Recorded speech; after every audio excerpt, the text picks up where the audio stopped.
sahabat Kapas, berjumpa kembali bersama saya Pendeta Widodo Purwanto. Dan saya Febriani Rey dalam program Kapas. Keluarga Allah pasti akan ke surga. Kami senang Anda boleh bergabung kembali dengan kami dalam program yang menyajikan diskusi seputaran pernikahan dan rumah tangga untuk membantu keluarga Kristen bahagia di dunia ini dan tentunya bersiap ke surga. Ya, dan pada episode kali ini kita akan membahas satu topik yang sangat menarik dengan judul Golden Age pada anak. Main layangan di tengah sawah, hati-hati talinya jangan terlepas. Anak-anak adalah anugerah, bijak didik mereka pada usia emas. Lantas apa yang dimaksud dengan usia emas pada anak dan bagaimana untuk mendidik mereka? Temukan jawabannya sesaat lagi. Tetap bersama kami dalam program Kapas. Keluarga Allah pasti akan ke surga.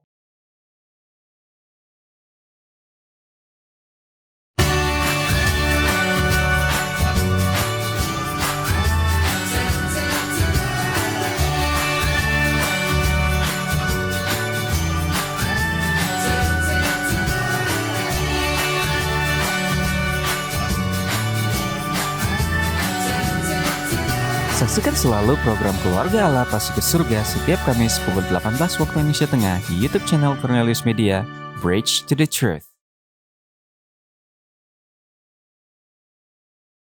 Masih bersama kami dalam program Kapas dan untuk membahas topik yang sangat penting ini, saat ini sudah hadir bersama kami di studio Cornelius Media, narasumber kita, yaitu keluarga Dr. Nusawakan Siswanto. Dr. Clifford Nusawakan dan Dr. Sabrina Fitri Siswanto menamatkan pendidikan kedokteran di Universitas Samratulangi pada tahun 2015. Dr. Sabrina mengawali karir di Puskesmas Mapuru Jaya Timika pada tahun 2015, kemudian di Rumah Sakit Umum Daerah Timika dan Rumah Sakit Tentara Ambon. Sedangkan Dr. Clifford mengawali karir di Rumah Sakit Bayangkara Manado. Kepada keluarga Dr. Nusawakan Siswanto, Allah mengaruniakan 2 orang putra yaitu Ezra dan Efraim Nusawakan. Keluarga ini adalah keluarga yang rendah hati dan senang untuk berbagi. Ya, betul sekali Febriani. Langsung saja kita sapa narasumber Ya. kita ya. Shalom, Dr. Nusawakan dan Ibu. Halo. Apa kabar dokter? Baik, puji Tuhan. Baik, puji Tuhan. Sehat luar ya? biasa. Sehat. Puji Tuhan. Puji Tuhan, senang sekali boleh berjumpa dengan kami di program Kapas dan terima kasih sudah bersedia untuk menjadi narasumber di program Kapas pada episode kali ini. Baik, Dok. Sebelum kita mulaikan diskusi kita, Febriani, mari Ya. kita tunduk kepala dan kita berdoa. Ya Tuhan Allah kami yang bertahta dalam kemuliaan surga, kami bersyukur Tuhan beri kami kesempatan untuk berjumpa kembali dalam program Keluarga Allah Pasti Akan ke Surga Cornelius Media. Kami akan berdiskusi sehubungan dengan usia emas pada anak. Kami berdoa Tuhan menuntun diskusi kami, lebih khusus memberkati dengan hikmat dan akal budi kepada narasumber kami, keluarga Nusawakan Siswanto, agar informasi yang mereka bagikan boleh bermanfaat bagi rumah tangga Kristen, bahagia dengan anak-anak mereka, dan akan terus setia bersiap bagi kerajaan surga. Inilah doa kami Bapa, di dalam nama Yesus kami sudah berdoa. Amin. Amin. Baik Dr. Clifford dan Dr. Sabrina, judul pada episode kita kali ini adalah Golden Age pada anak. Nah, kenapa topik ini penting untuk kita bahas saat ini? Silakan Dr. Clifford atau Dr. Sabrina. Ya, jadi kenapa Golden Age ini sangat penting untuk dibahas? Karena di masa golden atau di periode emas dari anak ini, itu terjadi perkembangan yang pesat kepada otak dan juga fisiknya. Di 5 tahun pertama kehidupan. Jadi harus fokus untuk melihat apa yang harus kita lakukan di 5 tahun pertama ini. Jangan sampai terskip atau terlewatkan. Ya tentu sayang sekali kalau kita melewatkan periode emas ini pada anak-anak. Baik. Mungkin ada tambahan dari Dr. Clifford? Kalau saya melihat dari katanya Golden Age. Jadi memang namanya saya sudah golden, emas. Jadi emas itu untuk kebanyakan orang ya sangat amat penting. Betul. Harga jualnya tinggi. Betul. Jadi penting sekali.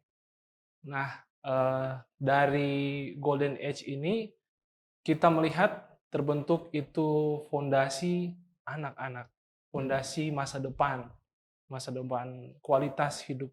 Betul. Jadi ketika fondasi itu gagal terbentuk, akan gampang tidak kuat, akan gampang goyah nanti di kemudian hari.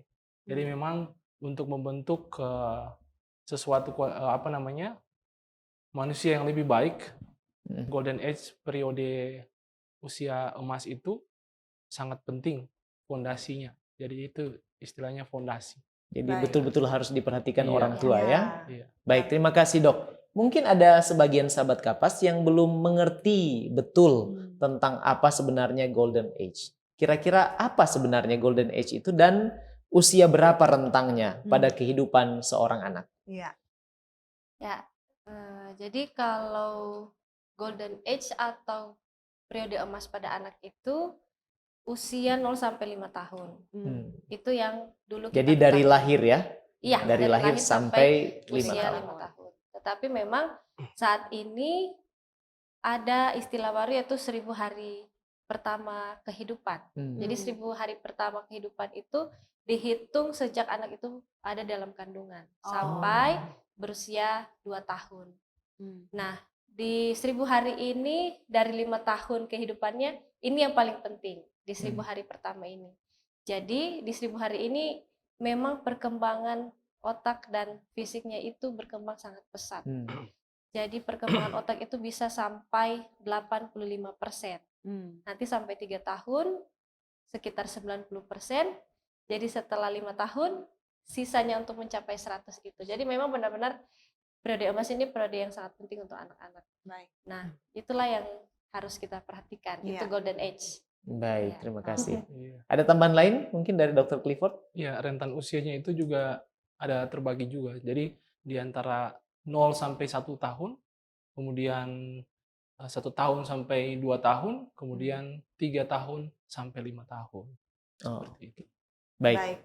Terima Terima kasih. kasih, Jelas Dok. sekarang Iya. ya Golden Age Jadi itu dari apa? tahapan golden age dari yang sudah dijelaskan oleh dokter tadi, apa yang harus diperhatikan oleh orang tua saat anak berada pada usia-usia tersebut? Dan yang ternyata golden age. penelitian yang recently itu dari dalam kandungan ya dok Iya. ya tadi? 1000 hari sempat pertamanya 1000 hari dari pertama. dalam kandungan Iya. sampai 2 Baik. tahun. Betul. Jadi apa yang harus diperhatikan oleh orang tua untuk supaya benar-benar ini anak-anak saya ini berada di masa-masa emas Ya, mereka. aspek apa saja ya? Iya. Aspek apa saja yang perlu diperhatikan?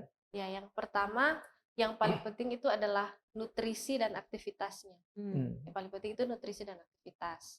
Nanti dari situ baru terbagilah umur-umur itu. Misalnya dari kandungan itu apa sih yang harus diperhatikan? Kalau di kandungan pasti dari mamanya. Iya. Jadi mamanya yang harus memperhatikan bagaimana nutrisinya, bagaimana emosinya saat dia hamil. Nah, itu kan terbawa kepada bayi dalam Betul. kandungan. Nanti setelah dia lahir baru ada pembagiannya. Misalkan kalau umur 0 sampai 1 tahun itu kan dalam masa bayi namanya. Istilahnya itu bayi. Iya. Nah, kalau bayi itu kan 6 bulan pertama diharuskan atau yang terpenting itu adalah ASI eksklusif, Iya. pemberian ASI kepada anak. Nanti setelah 6 bulan itu MPASI, pendamping daripada ASI. Nah, itu dari segi nutrisinya. Jadi itu harus diperhatikan. Yang kedua itu aktivitas anak. Aktivitas anak itu juga kita bisa lihat dari perkembangan fungsi dari tubuhnya. Nah, jadi kalau kita pernah baca pertumbuhan dan perkembangan. Ya. Pertumbuhan itu kita lihat tiap bulannya itu berat badannya berapa. Makanya kita sering bawa ke puskesmas atau ke Iya, dokter. betul. Berat badan, tinggi badan, lingkar kepala. Itu untuk pertumbuhannya.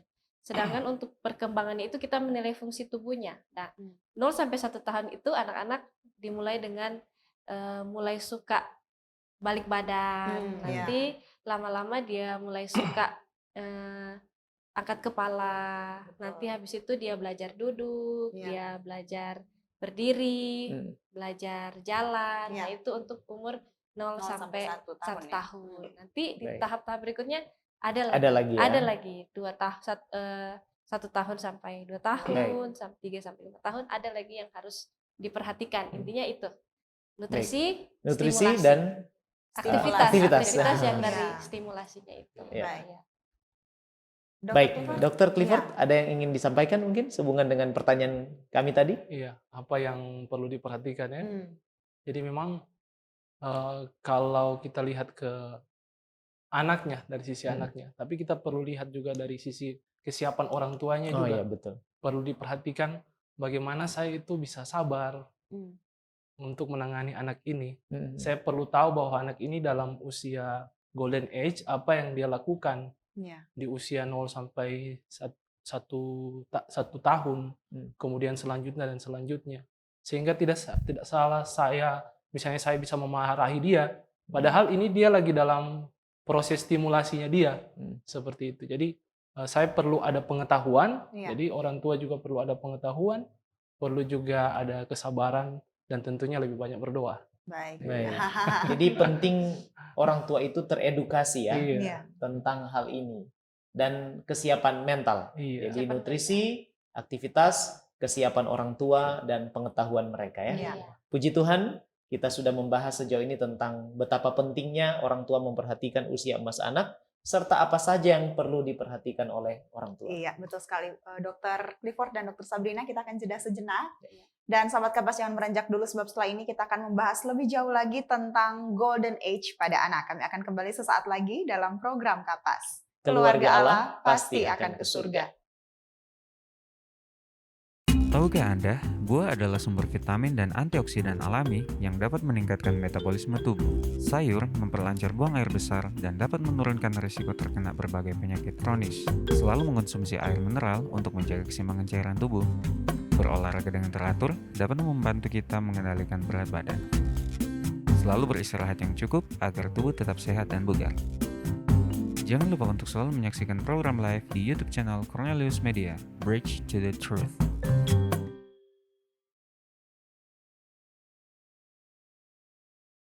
Masih bersama kami dalam program Kapas dan kita akan lanjutkan pembahasan kita tentang golden age pada anak. Ya, Dr. Clifford dan Dr. Sabrina tadi sudah dijelaskan harus diperhatikan Ya, untuk betul. usia emas pada anak ini. Iya. Nah, kira-kira Dok, apa saja dampak negatif kalau anak-anak ketika berada di usia emas ini tidak diperhatikan oleh orang tuanya? Silakan, Dokter. Kalau mau lihat dari tadi patokan yang sudah saya bilang, Hmm. yang perlu diperhatikan kan dua, nutrisi sama aktivitasnya. Aktivitas. Bagaimana kita menstimulasi untuk perkembangan fungsi tubuhnya. Hmm. Jadi kalau tidak diperhatikan dengan baik pada periode emas ini, yang bisa terjadi adalah yang pertama gizinya bisa jadi kurang karena makanannya yang tidak tepat. Jadi mulai dari ASI-nya bagaimana, terus MPASI-nya bagaimana, gizinya seimbang atau tidak. Kalau tidak seimbang maka ada unsur-unsur makanan yang dia tidak dapat yang bisa membuat dia jadi malnutrisi atau kekurangan gizi. Nah, kalau dari aktivitasnya bagaimana kita menstimulasi, kalau kita tidak perhatikan bisa terjadi keterlambatan dari perkembangan fungsi tubuhnya. Bisa jadi terlambat bicara atau terlambat berjalan dan lain-lain. Karena itu memang harus kita perhatikan. Bisa stunting juga ya? Iya, Bisa. kalau yang sekarang Kerennya. iya, Iya. istilah kerennya itu stunting. Iya. Baik. Iya, kalau saya dampaknya itu kalau kita abaikan di mana ada yang kita terlewat stimulasi sosialnya, stimulasi kognitifnya. Nah, itu kalau kita abaikan maka dia akan bermasalah sama gangguan kognitifnya dia, kekurangan. Kemudian sosialnya, emosinya tidak stabil nanti setelah sudah melewati masa golden age seperti itu. Jadi memang dampaknya itu ke depannya sangat nanti dampak buruk atau dampak baik dari sekarang ini, dari Krusial sekali ya. iya, dari golden age ini. Jadi yang baik dia terima, si anak itu dia bisa terima yang baik, dia juga bisa terima yang buruk, tergantung apa yang distimulasikan. Begitu. Jadi ini berdampak sampai kepada masa depan. Iya, Ya. setelah masa 5 tahun itu Sampai dewasa. sampai Sampai dewasa. dewasa ya. Karakternya juga dibentuk di situ. Di situ. Ya, sifatnya, karakter sosial, emosi, itu kognitifnya. Jadi aspek-aspek itu harusnya ada dan dimaksimalkan pada usia emas. Baik, terima kasih Dr. Clifford dan Dr. Sabrina. Nah, apa yang orang tua harus lakukan atau maksimalkan? Karena tadi dikatakan ada istilah studi baru, yaitu 1000 hari pertama. Kira-kira apa yang harus dilakukan oleh orang tua pada anak-anak di 1000 hari kehidupan mereka? Dan kemudian pembagiannya ke depan. Silakan, dokter. Ya, jadi kalau yang tadi seperti yang kita sudah bahas, periode emas pada anak itu 0 sampai 5 tahun. Iya. Tetapi ada yang terpenting daripada yang penting dari 5 tahun ini, yaitu 1000 hari pertama. 1000 hari pertama itu dimulai sejak dalam kandungan hingga umur 2 tahun. Jadi kalau kita lihat dalam kandungan, nutrisi yang terpenting itu dari mamanya. Bagaimana mama atau ibunya berusaha untuk mencukupkan nutrisi agar bayi yang dalam kandungan juga ikut tercukupi gizinya. Nah, setelah dia lahir, 0 sampai 2 tahun itu, 6 bulan pertama itu ASI eksklusif, lalu MPASI, Ya. makan pendamping ASI. Nah, itu juga harus diperhatikan gizinya, karbohidratnya, proteinnya, dan vitamin mineral, lemaknya, semuanya harus diperhatikan supaya dia mendapatkan gizi yang seimbang.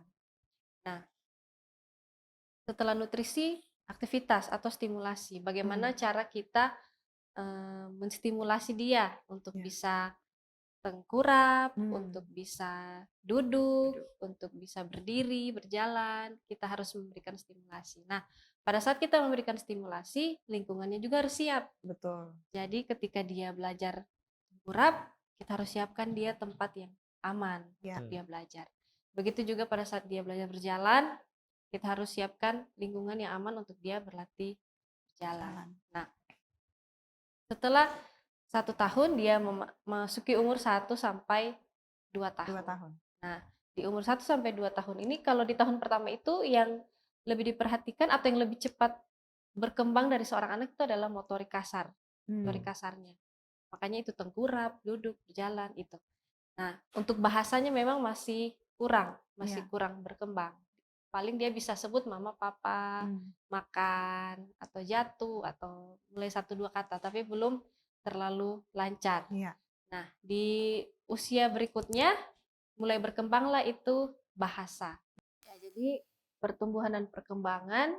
Nah, pertumbuhan itu kan yang kita lihat tiap bulan berat badannya berapa, tinggi badannya berapa, lingkar kepalanya berapa, semuanya kan nanti dimasukkan ke dalam grafik, kita lihat bagaimana, apakah normal atau kurang atau lebih, kita lihat di situ. Nah, untuk perkembangannya sendiri, yang kita lihat itu yang pertama adalah motorik kasar. Motorik kasar itu seperti tadi sudah saya katakan, belajar tengkurap, merangkak, belajar duduk, berdiri, berjalan. Nah, nanti ada juga motorik halus. Motorik halus itu seperti pada saat bayi itu lahir, lalu 3-4 bulan itu dia mulai belajar untuk menggenggam dengan 5 jari. Nah, di situ kita memberikan dia stimulasi dengan memberikan sesuatu untuk dia pegang. Yang tentunya yang bersih, yang aman untuk dia pegang.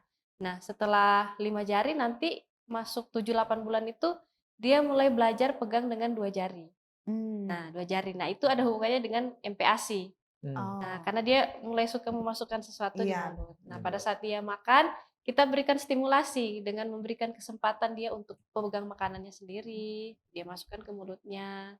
Itu juga dia belajar untuk makan, belajar untuk mandiri, karena untuk bisa belajar makan sendiri. Nah, setelah motorik halus, ada juga sensorik.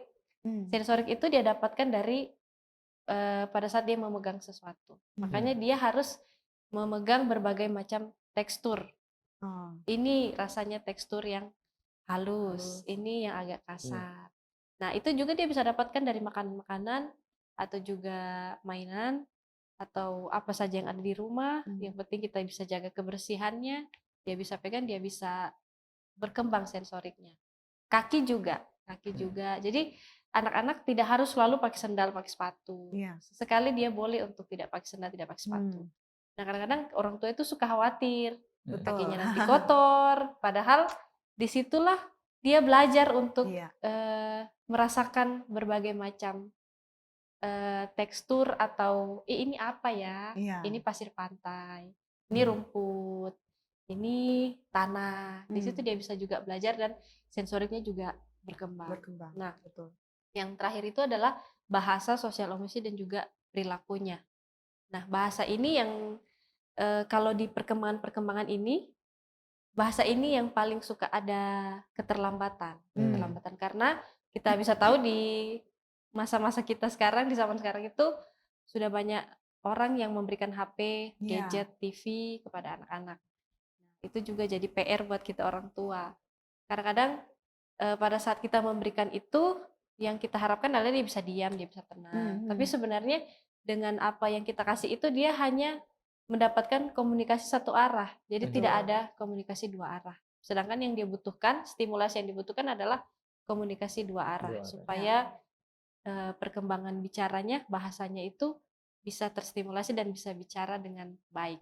Nah, selain komunikasi dua arah, kita juga sebagai orang tua harus berbicara dengan kata-kata yang jelas. Betul. Jadi bukan matahari, tapi matahari. Iya. Bukan rambut, Hmm. bukan berdili. Kan orang tua suka Iya, betul. Iya. lucu-lucu, Iya. suka bicara bahasa bayi. Jadi selain komunikasi dua arah, kita juga harus berbicara yang jelas kepada anak-anak. Nah, itu fokus di umur 0 sampai 2 tahun. Setelah umur 3 tahun itu emosinya itu sudah mulai stabil. Kalau dia sudah melewati masa yang tadi 1000 dengan hari baik. pertama itu. Nah, umur 3 tahun itu emosinya sudah lebih stabil, dia sudah mulai bisa kenal dengan lingkungan luar, dia bisa kenal orang, dia belajar berbagi. Dan memang di masa ini itu tidak semua anak itu bisa langsung waktu keluar langsung halo tante, om, tidak Iya. bisa, tidak semua bisa begitu. Ada yang masih orang baru gitu, atau Iya. mungkin lingkungan baru, ada yang bisa sampai nangis, ada yang sembunyi. Nah, itulah peran orang tua mendampingi, menjelaskan supaya dia bisa mengerti bahwa dunia luar juga itu nyaman, aman juga seperti dalam rumah. Karena usia 0-2 tahun itu kan tempat dia paling aman dan nyaman untuk bertumbuh, berkembang itu adalah di Di rumahnya. rumah. Ya. Iya. Jadi pada saat dia sudah umur 3 tahun dengan emosinya yang sudah lebih baik, dia belajar lingkungan baru. Nah, disitulah adaptasinya itu yang tidak sama pada semua anak. Jadi Betul. bukan dia cengeng Iya. atau dia nakal atau dia tidak dia susah bergaul atau orang tuanya tidak biasakannya dengan orang, tidak, tapi memang itu bagian daripada perkembangannya dia, bagian daripada dia untuk belajar beradaptasi dengan lingkungan yang baru. Baik. Ya, jadi setelah umur 3 tahun kan begitu terus sampai umur 5 tahun. Tinggal kita belajar lagi, cari buku apa sih yang kita harus berikan, stimulasinya apa yang harus kita berikan. Tapi kurang lebih itulah yang kita perhatikan seperti itu sampai dia umur 5 tahun. Baik. Baik. Ya. Tambahan sedikit dari saya, jadi tadi sudah panjang lebar dan saya rasa cukup jelas. Tapi yang tambahan sedikit di mana kita perlu perlu ada pengetahuan, kita perlu mengerti sebagai orang tua yang mana anak-anak ini unik. Jadi setiap anak itu unik. Mungkin anak pertama saya tidak sama seperti anak kedua, Iya. anak ketiga beda-beda. Dan anak saya juga tidak sama seperti anak tetangga Betul. atau anak sepupu dan lain-lain. Jadi artinya yang perlu diingat bahwa jangan kita membanding-bandingkan dulu anak saya dengan anak orang lain atau anak pertama dengan anak kedua. Yang perlu saya sebagai orang tua ialah mengetahui bahwa usia ini stimulasi apa yang harus saya lakukan, apa yang harus saya sampaikan, teladankan, apa yang harus saya ajarkan bagi dia. Itu saja. Baik. Betul, saya setuju dok, karena ada banyak orang tua yang suka membandingkan ya. Iya. Wah, kamu harus jadi seperti anaknya Coba si lihat om ini itu. atau lihat ini Iya. dan lain sebagainya. Jadi Baik. itu tidak boleh ya dok. Iya. Iya. Baik, terima kasih dok. Kemudian pada umumnya apa saja tantangan yang dihadapi oleh kebanyakan orang tua atau biasanya dikeluhkan oleh ayah atau ibu pada saat anak berada pada usia emas mereka? Ya. Biasanya apa saja contohnya? Dok? Ya, kalau untuk tantangan, kalau dari kami, dari saya, tantangan yang pertama itu adalah pengetahuan kalau saya. Jadi kalau saya tidak mencari pengetahuan, saya tidak akan tahu dia ini sudah sampai mana. Iya. Atau kayak begini, kalau pengalaman saya, misalnya dia tiba-tiba, kenapa dia tiba-tiba seperti ini, begitu. Anggapan saya, sudah negatif, apa dia begini atau begitu. Tapi ternyata setelah saya pelajari, oh ternyata dia dalam masa ini. Yang harus saya lakukan adalah ini. Jadi memang orang tua perlu untuk memiliki pengetahuan. Itu tantangan pertama saya, harus memiliki pengetahuan. Yang kedua adalah anak itu melihat saya. Ya. Jadi saya itu contohnya dia. Contoh ya. Jadi kalau misalnya saya ajarkan sesuatu tapi saya tidak buat, Iya. dia susah untuk mengerti. Betul. Dia susah untuk bisa lakukan. Contohnya saya ajarkan Esra, yang anak pertama. Esra kalau habis makan, ini sampahnya buang di tempat sampah. Nah, tapi suatu waktu misalkan saya tidak buang di tempat sampah, itu dia perhatikan ternyata. Nanti berikut dia cuma taruh begitu. Iya. Nanti lama-lama baru saya mengerti, oh ternyata dia lihat saya. Yang dia tahu tempat sampah itu adalah tempat sampah, begitu. Bukan yang plastik, bukan yang apa, karena kan dia baru belajar. Iya. Jadi itu. Yang pertama adalah pengetahuan, yang kedua adalah ketika kita mau Contoh ya. menstimulasi atau mengajarkan sesuatu, saya juga harus jadi contoh untuk Baik. dia. Iya. Yang ketiga, tantangannya itu adalah lingkungan. Hmm. Apa yang saya tahu belum tentu orang lain tahu. Ya. Betul. Jadi ketika saya buat sesuatu ke anak saya, menurut orang itu, kok kenapa dibiarkan dia nangis, tidak dibujuk, begitu. Padahal dia ini dalam masa-masa pengenalan emosi. Jadi anak-anak yang di bawah 3 tahun itu kan sering menangis. Ya. Nangis, teriak, apalagi kalau keinginannya dia tidak diikuti, Ya. gitu. Nah, itu dia bukan cengeng atau bukan melawan, tetapi memang itu masanya dia, gitu. Kalau misalnya dia begitu, kita paksakan, Ya. dia akan tambah nangis. Nah, itu orang lain kan anggapnya, kenapa tidak dibujuk atau di apa. Jadi, memang tidak dibujuk, tapi saya temani dia untuk dia mengenali bahwa dia ini sedang merasakan apa, Betul. apakah marah, kecewa, dan lain-lain. Iya. Mungkin itu. Baik. Baik, Mungkin terima ada kasih. tambahan Iya. dari Dr. Clifford? Kalau saya mungkin dari pengalaman sebagai seorang bapak, Mm. Tuhan izinkan untuk memiliki anak ini juga jadi pelajaran penting, di mana tantangan saya bergumul untuk sabar. Ya. Ya, sabar karena sabar untuk tidak mengatakan kata jangan. Nah, ini penting sekali. Mau mengingatkan kepada kita semua bahwa kata jangan ini memang sangat berbahaya. Tetapi sebaliknya yang saya perlu sampaikan, resiko yang dia lakukan. Jadi ketika dia loncat-loncat atau seperti melakukan hal yang tidak baik, merugikan dia, jelaskan kepada dia. Jadi jelaskan kepada anak resikonya ini. Kemudian seringkali juga bisa bilang seperti, Tuhan Yesus marah. Jangan begitu, Tuhan Yesus marah.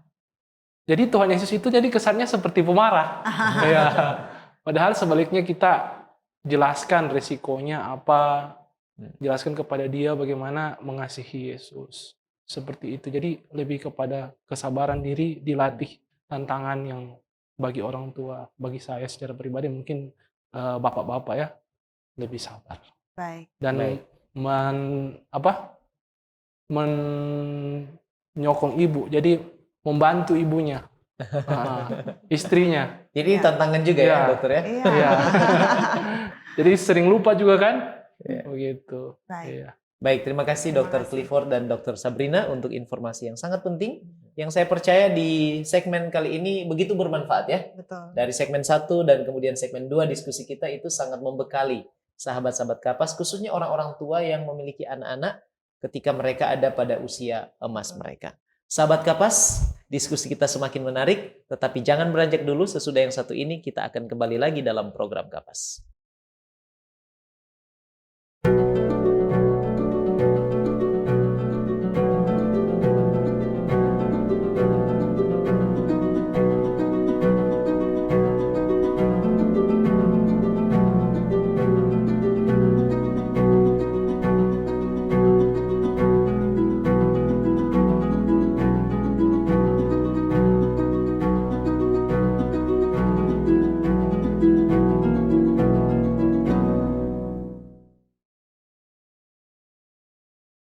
Masih bersama kami dalam program Kapas dan kita tiba di segmen terakhir diskusi kita. Ya, betul sekali Febriani. Dan di segmen ini, bolehkah Dr. Clifford dan Dr. Sabrina membagikan tips apa yang secara sederhana boleh dipraktekkan oleh orang-orang tua untuk boleh mendidik dan memperlakukan anak-anak mereka di usia emas mereka?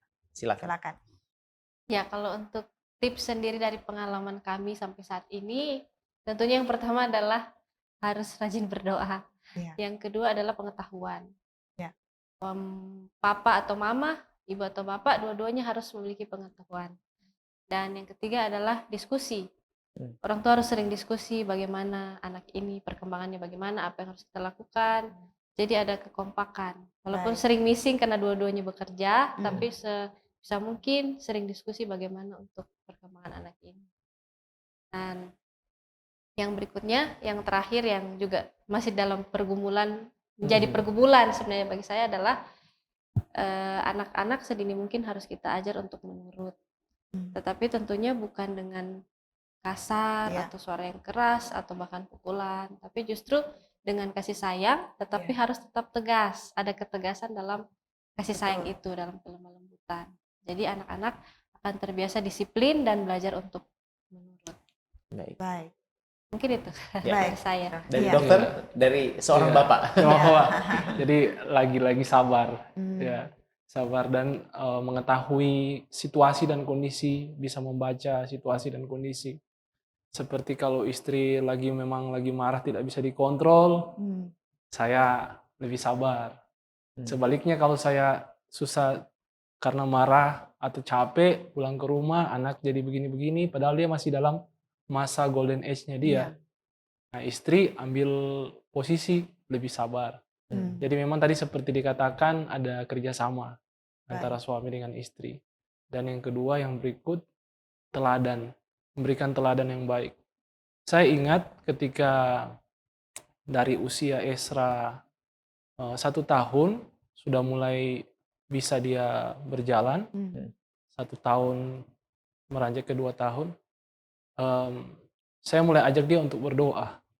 Ajak dia untuk berdoa bertelut di kamar. Kemudian sering dia melakukan kesalahan, saya panggil dia untuk berdoa. Jadi sama-sama lah kita berdoa, bertelut dan berdoa. Kemudian satu saat di mana dia melakukan kesalahan, tiba-tiba responnya dia nangis, kemudian dia masuk ke kamar. Papa, berdoa, Esra berdoa. Jadi dengan sendirinya dia tahu bahwa ketika kalau dia salah, dia harus masuk berdoa. Jadi saya dari situ mempelajari betapa pentingnya juga keteladanan dari orang tua. Jadi keteladanan, kesiapan kita untuk menjadi orang tua, karena kita satu saat akan mempertanggungjawabkan apa yang kita lakukan oleh titipan Tuhan. Jadi anak-anak kan titipan Tuhan bagi kita. Kita bertanggung jawab untuk mendidik mereka. Menjaga di masa golden age ini sangat amat penting. Susunan saraf terbentuk, karakter terbentuk, emosi terbentuk, kognitif terbentuk, sehingga dia akan menjadi anak-anak yang siap untuk ada dalam kerajaan sorga. Amin.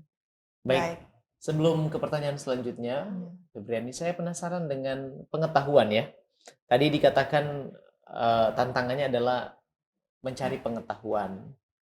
Kira-kira dari sumber apa supaya orang tua boleh mempelajari? Apakah internet itu bisa dijadikan salah satu sumber yang kredibel atau harus punya cara lain untuk menambah pengetahuan tentang hal ini? Iya, kalau saya sendiri untuk pengetahuannya yang pertama yang menjadi patokan saya tentunya Alkitab. Baik. Nah, yang kedua adalah pena inspirasi. Yang ketiga adalah buku-buku tentang perkembangan anak. Tetapi yang saya pakai sampai saat ini adalah buku dari puskesmas. Jadi semua orang bisa dapat buku itu. Jadi kalau kita hamil, kita kontrol ke puskesmas, kita dapat buku KMS. Nah, buku kesehatan ibu dan anak. Di situ kan dikontrol bagaimana kesehatan ibu saat hamil, nanti melahirkan, anaknya yang dikontrol, ibunya juga masih dikontrol masa nifas. Di situ lengkap perkembangannya, baik dari gizi dan juga stimulasi apa yang harus kita berikan kepada anak-anak. Dan bisa juga dari buku yang lain, tapi yang ingin saya sampaikan adalah ketika kita membeli buku tentang perkembangan anak, pastikan penulisnya itu adalah orang yang tepat. Misalnya dokter anak kah, dokter gizi, dokter tumbuh kembang anak, yang memang benar-benar bagian dia. Betul. Tidak hanya sekedar memberikan atau membuat buku begitu. Mungkin itu kalau dari saya. Baik, terima kasih. Terima kasih. Iya. Baik, terima kasih dokter. Tadi sudah dijelaskan sumber mencari informasi untuk pengetahuan adalah Alkitab dan Roh Nubuat. Nah, kalau begitu apa yang Alkitab dan Roh Nubuat katakan tentang usia emas pada anak ini? Silakan, boleh dibagikan dokter. Iya, jadi kalau saya sendiri, selain yang tadi kita sudah bicarakan panjang lebar, ada hal penting juga yang harusnya kita berikan sama anak-anak di periode emasnya ini, yaitu kita mengenalkan dia sedini mungkin kepada Sang Pencipta. Iya. Nah, dengan kemampuan yang seperti ini, saya mulai memberikan perkenalan itu dengan cara berdoa dengan dia di setiap menyusui, waktu dia masih bayi sekali, menyusui, saya berdoa sama dia. Walaupun tidak selalu, karena kadang-kadang langsung nangis, saya tidak sempat lagi untuk berdoa. Nah, nanti berikutnya pada saat dia makan, bagaimana berdoa, saya ajarkan dia sikap berdoa, walaupun dia masih sangat terlalu kecil. Betul. Yang berikutnya adalah membacakan cerita Alkitab. Jadi Esra itu dari bayi, dari masih sebelum 6 bulan itu, jika ada kesempatan saya selalu berusaha untuk membacakan cerita Alkitab, juga memutarkan lagu rohani anak-anak, supaya dia lebih suka, lebih kenal dari itu. Yang berikutnya adalah ketika dia sudah mulai besar, mulai dirutinkan dia berdoa saat makan, saat bangun tidur, saat mau tidur, dan belajar dari alam, jalan-jalan. Jadi kalau ada waktu, seminggu sekali, 2 minggu sekali, kita ajak dia jalan-jalan. Karena dari alam dia bisa kenal siapa itu Tuhan, kepada siapa harusnya dia bergantung, bukan kepada orang tua. Baik. Nah, kalau untuk tulisan pena inspirasi yang jadi pegangan bagi saya, yang pertama itu anak-anak itu punya Kristus, bukan punya saya dan suami. Dia hanya dikaruniakan kepada kami. Nah, tentunya di situ dikatakan mengapa begitu banyak kejahatan di dunia ini? Karena orang tua lebih mementingkan hal-hal yang lain, hal-hal yang dunia daripada hal-hal dari anak-anaknya. Nah, tidak diajarkan bagaimana anak-anak itu supaya menurut, supaya dekat dengan Tuhan, supaya mengenal siapa itu Sang Pencipta. Jadi tulisan itu berkata seperti ini, engkau seharusnya tidak mempunyai pekerjaan penting lain yang mencegah engkau memberikan kepada anak-anakmu segala waktu yang diperlukan untuk menjadikan mereka memahami apakah artinya menurut dan berharap kepada Tuhan dengan sepenuhnya. Dan yang terakhir dari yang menjadi pegangan saya adalah, jikalau kamu gagal memberikan pendidikan kepada anak-anakmu, sebagaimana yang diwajibkan Allah kamu berikan kepada mereka, baik melalui petunjuk maupun teladan, kamu harus memberi pertanggungjawaban kepada Allah tentang akibatnya. Jadi anak-anak Kristus punya, berikan ke kita, kita tidak didik dengan baik, maka tanggung jawab kita kepada Tuhan. Baik. Amin. Puji Tuhan. Jadi dari buku Membina Keluarga Bahagia ini, ada poin penting yang saya dapatkan, di mana Tuhan memberikan tanggung jawab kepada orang tua untuk mendidik anak lewat teladan dan juga petunjuk. Jadi artinya ada petunjuk. Petunjuk itu lewat ilmu yang perlu kita pelajari. Jadi ada petunjuk-petunjuk yang harus kita ikuti, kemudian menjadi teladan bagi anak-anak kita. Jadi ada tanggung jawab. Jadi Tuhan memberikan kita tanggung jawab untuk menjadi orang tua. Nah, karena apa? Tadi seperti yang sudah saya ulang-ulang, kita akan mempertanggungjawabkan apa yang kita didik, apa yang kita lakukan kepada titipan Tuhan. Dan firman Tuhan yang ingin saya berikan juga dalam Efesus 6, ayatnya yang keempat, yang juga memberikan kekuatan bagi keluarga saya, dan juga bagi kiranya pemirsa yang sementara menyaksikan ini. Efesus 6 ayat 4 berkata, dan kamu bapak-bapak, janganlah bangkitkan amarah di dalam hati anak-anakmu, tetapi didiklah mereka di dalam ajaran dan nasihat Tuhan.